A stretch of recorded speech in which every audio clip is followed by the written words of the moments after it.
Have you enjoyed this year? Yeah, loved every minute of it. And what other job are you going to get that is just so diverse? And all your sort of union things like being a trustee and a director, as experience you're not going to get anywhere else when you come straight out of university. It's also a lot of fun. I think my role is the most student facing. So, I mean, I get 50 to 100 emails a day from students, people dropping in all day, constantly.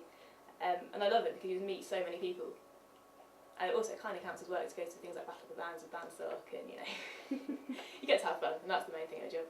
When you started out this year, what did you want to achieve? Quite a lot of things really, just to do as much as I could to help societies. I think it's quite a tough one because it's always something we've done really well in the past, and Tom did an amazing job last year, so a case of building on that. One thing that I have got achieved is the Warwick Advantage Award, which is a partnership with the university to get recognition for exec roles, sports clubs, volunteering and that kind of thing.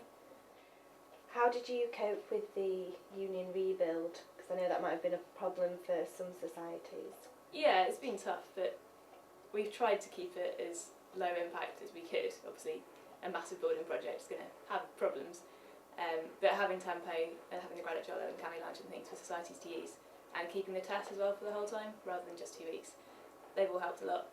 We've also made a lot more storage space in the union, which has helped. You said in your manifesto you wanted to improve communication between the different societies. How have you managed to achieve this? I've tried to do it where possible, so if a society comes to me and says, I want to do this, what should I do? I'll put them in touch with the relevant society that does those kind of things. So suggesting tech group for all sorts of techie things, and One World Week, a lot of cultural societies obviously get involved anyway, but trying to push on those relationships. Another thing you said in your manifesto was that you wanted to provide more advertising space. What spaces have you used? It's been a struggle with the university, and Tomo has been negotiating with them to try and get some notice boards put up. But we have had some breakthroughs in terms of getting a lot more society events on the website in the What's On listings.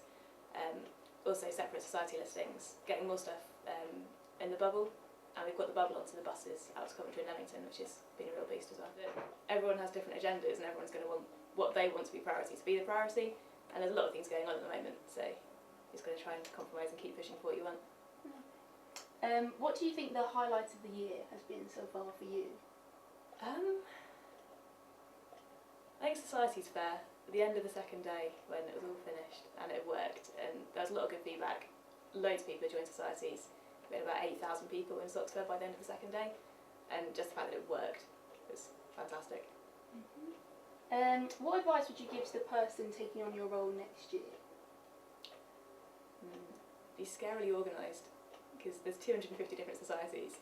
No one knows what they all do, who they all are. There's such a variety of stuff going on, you can't even group them. Like sports clubs, at least they all do sport. With societies, it's just such a wide range. Just getting out there and meeting as many people as you can, as many of the exec as you can, making sure that they know who you are and what you can do to help them. Also, you mentioned the Warwick Advantage Award. Could you just explain a bit more about that? Yeah, it's collaboration with us and the Centre for Student Development and Enterprise at the university. It's basically to pick up on the work that students do for anything that isn't their degree. So being an exec of a sports club or a society, volunteering, any sort of community work, things like being on union council or being in an SSLC for your department, pretty much anything that isn't your degree that you're involved in. And it's kind of recognising the fact that a lot of work goes into that, but you don't really get the credit for it necessarily. It's just saying thank you really for all the work that students do and showing that it's actually appreciated. And now I suppose you've seen the union as a student, and now you've seen it working with the union. Is there anything long term that you would like to see changed by the union in their approach to students and student democracy and things like that? I think a lot of change has happened this year. We've had a lot of new staff members, chief exec, a lot of senior managers have all changed this year, and the focus is really going from the commercial side onto the membership services side, and that's definitely the way it should be going, and I think that's great, and there's going to be a lot more happening with that in the future as well. How would you rate yourself out of 10? Oh, I have no idea.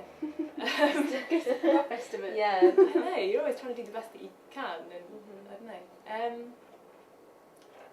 Maybe a 6 or a 7. I don't get out of bed early enough in the mornings. Okay, I think that's it. Thank you for your time. Thank you very much. Cheers.